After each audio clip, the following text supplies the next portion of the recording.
స్వచ్ఛ ఆంధ్ర పేరుతో వేల కోట్ల రూపాయలు ఖర్చు చేస్తున్నా ప్రజలు మాత్రం ఇంకా మురికి కూపాలలోనే ఉంటూ ఉన్నారని సిపిఎం రాష్ట్ర కార్యదర్శి శ్రీనివాసరావు ఆగ్రహం వ్యక్తం చేశారు. ప్రభుత్వం వేల కోట్ల రూపాయలు ప్రైవేటు కంపెనీలకు దోచిపెడుతోందని మండిపడ్డారు. నెల్లూరు సిటీ నియోజకవర్గంలో దోమలతో పారిశుధ్యంతో ప్రజలు అల్లాడిపోతూ ఉన్నారని, కనీస సౌకర్యాలు ఇవ్వకుండానే పన్నులు కట్టమని కూటమి సర్కారు వేధిస్తోందని ఆగ్రహం వ్యక్తం చేశారు.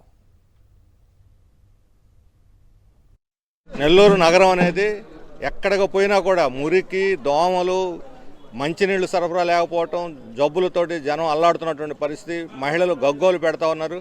ఇంతకుముందు టెన్యూర్లో తెలుగుదేశం మంత్రిగా నారాయణ ఉన్నప్పుడు అడగకుండానే ప్రతి ఇంటికి కుళాయి వేశారు. ఇప్పుడు వచ్చి ఆ కుళాయికి ఈ మొత్తం కాలానికి బకాయిలు కట్టమని ఇస్తున్నారు. ఇది ఏమిటి తమాషానా? నిన్న రాష్ట్రం అంతా స్వచ్ఛాంధ్ర, స్వర్ణాంధ్ర అంటూ తిరిగారు, ఊడ్చారు. అది ఒక్కరోజు పనే. 25 ఏళ్లుగా స్వచ్ఛాంధ్ర పేరుతోటి వేల కోట్ల రూపాయలు ఖర్చు చేశారు. మరి ఇంకా ఇప్పటికీ ప్రజలకి మురికి, దోమల్లోనే బతుకుతున్నారు. ఏమైనా నిధులన్నీ ఎవడు తిన్నాడు?